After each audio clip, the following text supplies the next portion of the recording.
Gazon Xena, épisode 3. Épisode 3, le passage des rêves. Alors, je suis toujours Serge. Et moi, je crois que je suis encore Norma. Mais oui. Eh ben. Eh oui, oui. J'espère que on va pas changer de nom parce qu'on On va les perdre. complètement l'embrouiller. Donc, épisode 3, à toi de résumer. Ça change un petit peu. Alors, l'épisode 3, ça change un petit peu. Heureusement. Ouais. Parce que pour l'épisode 1 et 2, on avait à peu près le même schéma. Xena arrive dans un village, ça fight, le village l'envoie chier parce que c'est rien qu'une vilaine. Finalement, elle marave la gueule des méchants et puis elle repart. Donc, si ça avait été comme ça dans tous les épisodes, je vous avoue, on n'aurait pas pu tenir la saison.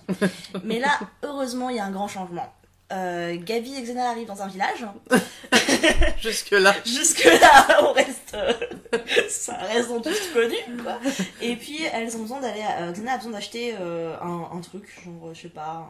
une épée, sœur. une pierre pour tailler son épée. C'est ça, une pierre à aiguiser l'épée. Très important d'avoir l'épée bien aiguisée. Et Gabrielle essaie de négocier en me disant j'aimerais quand même bien apprendre à me battre avec des armes, parce que vu qu'on se retrouve à taper des méchants à peu près tous les 2 jours, c'est un skill qui pourrait être utile. Oui. Et Xena lui dit non, parce qu'à partir du moment où t'as une arme, tu deviens une cible. Alors que si t'as pas d'arme, t'es pas une cible. Ce qui ne correspond absolument pas à ce qui fait passer ni à l'épisode 1 où Gabrielle était une cible parce qu'elle était désarmée, ni à l'épisode 2 où le village des innocents se sont fait complètement détruire parce qu'il n'y avait pas d'armes. Mais bon, ok, d'accord, on va accepter le concept. Et oui, ça c'était dû à bah ouais, je repars dans le passé, mais avant d'arriver dans le village, en fait, elles avaient à nouveau une petite embrouille dans les bosquets avec un groupe de renégats, et Gabrielle avait pu voir justement les choses, puisqu'elle avait attrapé une épée et que du coup les gens étaient partis sur elle pour lui taper la mouille. Et il y a des gens encore cachés dans les buissons, parce que dans l'univers de Xena, les buissons sont hyper peuplés. Très important. Voilà, c'est le truc pour être discret. Et donc t'avais des gens cachés dans les buissons qui avaient vu justement que Gabrielle avait tenu une épée, et qui du coup sont littéralement dit ah bah tiens, c'est elle qu'il nous faut, on va la kidnapper plus tard, quoi. Voilà, comme quoi ça illustre encore le propos de Xena. Ok, d'une manière très littérale. Bref, du coup t'as Xena qui va acheter dans son bled à pécor sa pierre aiguisée, mais dans la boutique il y a un vieux aveugle qui a besoin d'un truc pour sa selle. Oui. Et tout le monde lui dit non, t'es dans une secte, t'étais dans une secte, t'es tout pourri, dégage. On te parle plus. On te parle plus, bout on boude. Donc il est tout triste. Mais du coup, Xena achète, au lieu d'acheter sa pierre aiguisée, elle achète une selle pour le vieux. Et elle lui donne comme ça, sans chercher rien, parce qu'elle est devenue sympa. Et je suis sûre qu'elle donne ses tickets resto au SDF. Et pendant qu'elle fait ça, Gabrielle, elle part dans une autre boutique pour acheter un petit poignard que tu peux cacher dans les nichons. Dans ton soutif, ouais. Voilà, au cas où. Déjà coquine la Gabrielle. Donc elle va retrouver Xena, qui capte tout de suite le petit poignard à nichon et qui du coup lui confisque. En mode tu vas te blesser. La confiance règne. Pendant ce temps-là, je sais plus, il se passe. Je sais plus trop pourquoi il se passe un truc, mais bref. Il y a une embrouille. Il y a une embrouille qui arrive. Oui, voilà. Il y a des grands méchants de la secte qui arrivent dans la ville. Oui. Voilà, les grands méchants adorateurs de Morphée. Donc ça bastonne un peu, et pendant que Xena elle tape sur des gens, Gabrielle se fait kidnapper. Voilà. Par les adorateurs de Morphée. Voilà. Donc Xena elle est toute embêtée. Elle crie. Ah oui. Elle crie à un moment, elle fait Gabrielle, on a marre, elle a Gabrielle, je sais plus, elle crie, mais en tout cas, voilà. Elle est pas contente qu'on lui ait piqué sa Gabi. C'est ça. Ouais. Donc elle va mener l'enquête. Qui sont ces gens? Pourquoi qu'ils ont piqué Gabi? Comment je peux aller leur défoncer la gueule? Quand même des réflexes chez Xena. Et on lui explique gentiment que personne ne sait où est le coin, le temple de Morphée où ils enlèvent les filles. Que eux, ils savaient tous très bien que c'était le moment où les mecs ils allaient en ville pour aller choper des jeunes filles pour Morphée, et que c'est pour ça que eux ils ont rangé leurs filles et leurs femmes. Mais qu'ils n'ont pas dit à Xena, et du coup elle a pas rangé sa Gabi. Faut pas laisser Gabrielle traîner. Et donc voilà, donc la seule personne qui sait en fait où est, c'est l'aveugle. C'est l'aveugle, puisque c'est un repenti et un ancien prêtre de Morphée, quoi. Donc Xena va voir le vieux. Elle lui dit hey, c'est moi qui t'ai donné la selle, tu peux me dépanner? Donc le vieux dit ouais, ok. Je vais te donner l'emplacement secret. Ça se goupille bien. Mais en fait, c'est un emplacement qui est chaud à atteindre. Parce que pour y aller, il faut pas prendre son cheval.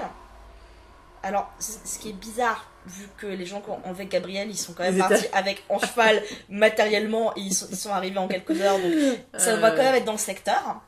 Mais ils préfèrent y accéder par une manière détournée, c'est-à-dire prendre des drogues, se mettre en transe, aller parcourir en se battant contre ses démons intérieurs dans un rêve, un espèce d'immense couloir vaginal, pendant que Morphée essaye de détruire ton corps, et arriver à ce moment-là de l'autre côté, et t'as pris un raccourci. Je trouve que le raccourci est pourri. Personnellement, j'aurais pris le cheval. Mais, ce qui est intéressant, c'est que Xena enlève un petit peu, enlève ses habits. Oui, c'est vrai. Quoi, enlève ses protections, son armure, ainsi de suite. Pour mettre une robe de femme au foyer cochonne des années 80. C'est ça. Voilà. Voilà ce qui est intéressant dans le fait de ne pas prendre son cheval. On se croirait un petit peu dans une tenue M6 après minuit, là. Oui. C'est plein de voiles, c'est rose, c'est violine. C'est très chaste, c'est chaste. Oui. Voilà, mais c'est chaste, mais ça suggère, hein. Je vais vous voir, les petites coquines. Ouais, enfin, c'est le goût anglo-saxon des années 80, des années 90. Moi, personnellement, bof. Ça lui rajoute 10 ans dans la gueule. Hein. C'est violent. Déjà que la frange... Oui, déjà que la frange, c'est vrai que la frange, c'est chaud. C'est chaud. Petite parenthèse capillaire, mais j'ai eu du mal à me réhabituer à la frange, hein, pour chacune. Waouh. J'espère qu'elle aura un serre-tête dans la série. J'espère vraiment qu'elle aura un serre-tête. Bref. Ah là là. Donc, Gabrielle Marie-Charlotte. Gabrielle Marie-Charlotte. Oui, Gabrielle. Donc, Gabrielle fait... en fait, en parallèle, elles vont faire chacune leur épreuve. Une épreuve initiatique, une épreuve pour... Xena pour régler les choses de son passé.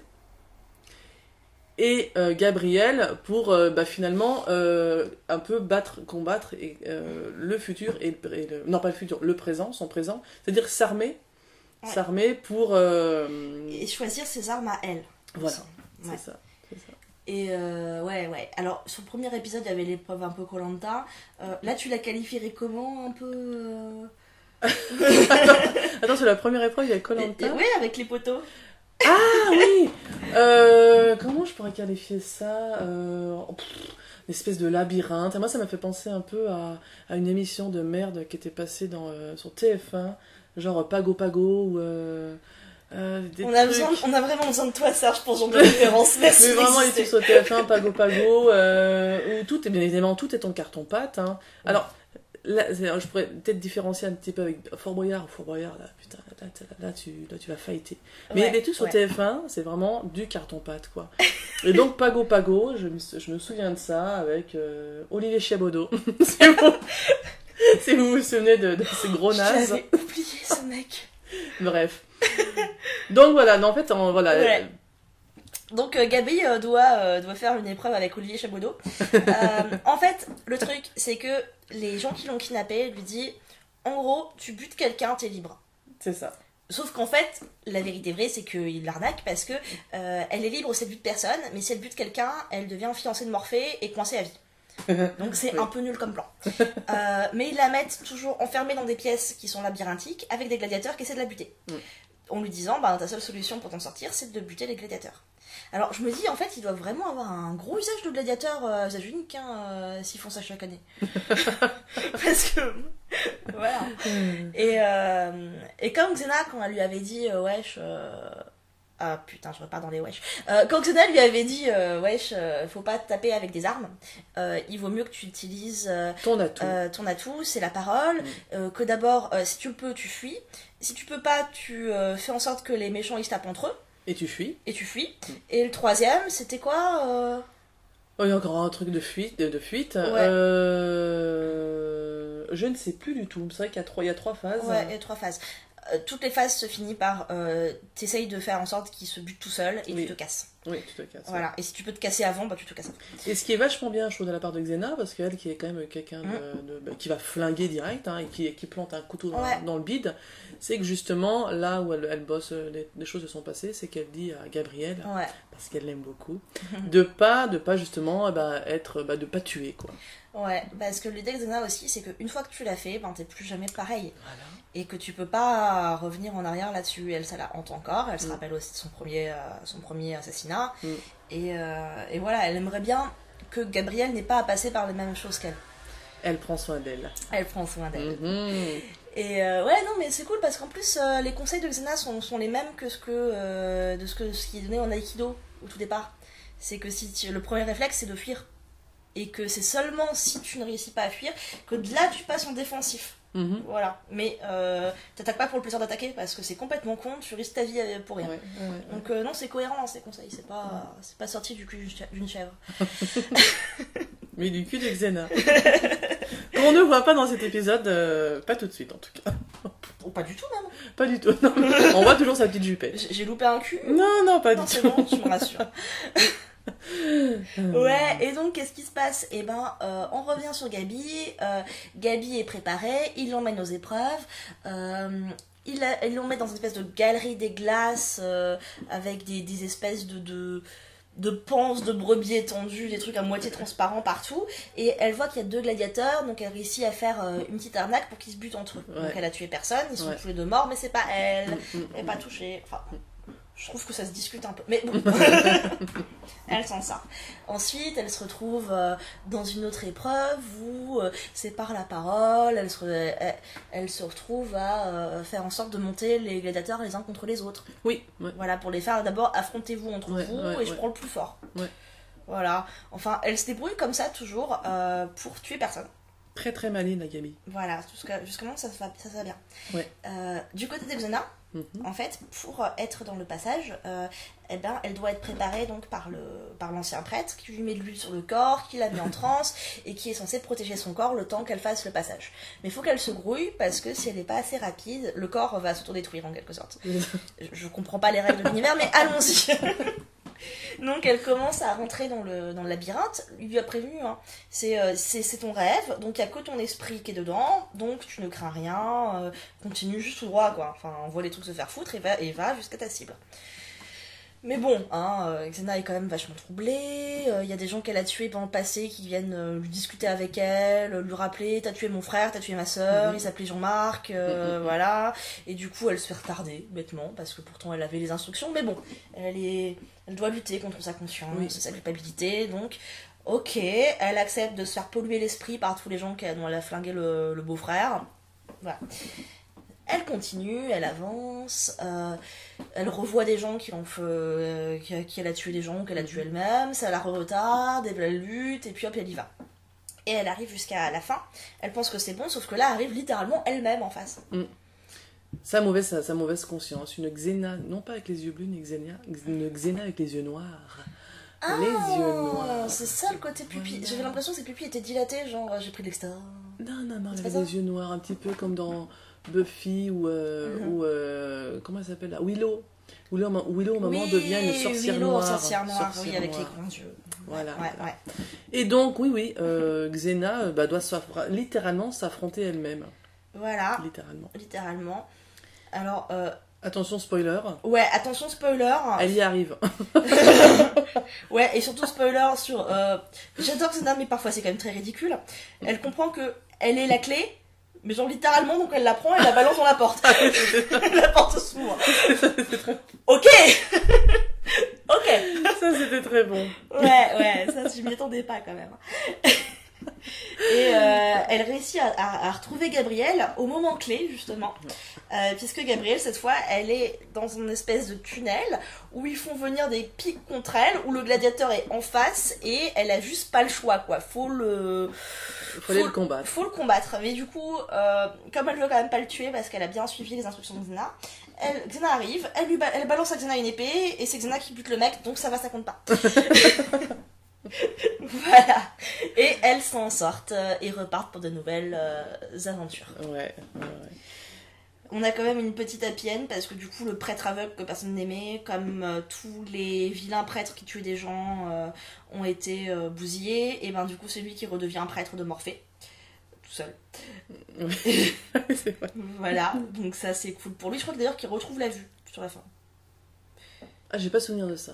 Bah avant il avait fait les œufs vitreux, il marchait comme ça, ensuite ils ont parfait le maquillage, donc bah, ils ont peut-être oublié. Donc c'est pour ça qu'on pense qu'il regarde réellement des choses. C'est ça, je sais pas. Donc voilà, c'était l'épisode 3. L'épisode 3. On finit toujours parce que le temps passe, normal.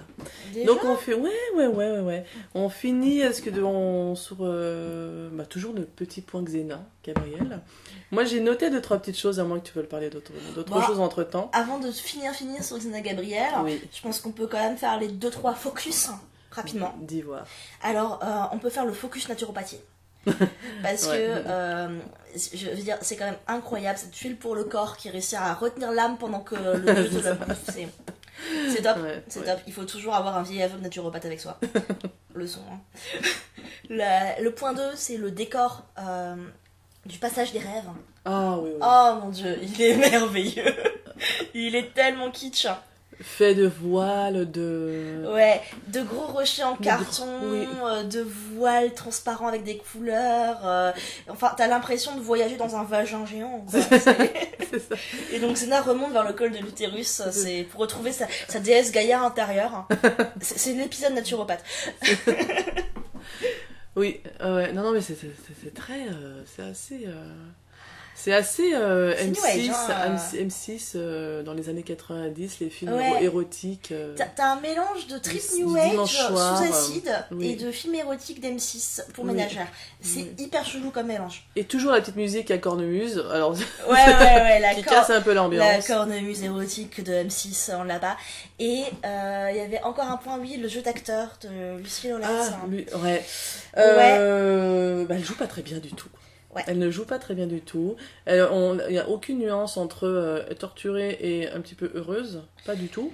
Il n'y a aucune nuance dans son jeu. Elle était super à l'aise dans tous les trucs où il fallait faire you-you et taper sur des gens. Mais là, soudain, elle a un épisode où elle tape presque pas sur les gens.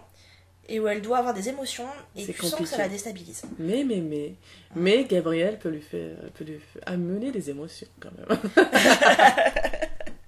Et le petit point Gabi ? Voilà, justement, je faisais une petite transition. Alors, il y a quelque chose qui m'a bien plu dans l'épisode, c'est que justement tu parlais de voile, un peu de rêverie, de choses comme ça. C'est qu'à un moment, je ne sais plus, mais Gabrielle, bien évidemment, après toutes ces épreuves, est crevée, donc elle doit dormir. Et elle rêve de Xena. Oui. Elle rêve de Xena.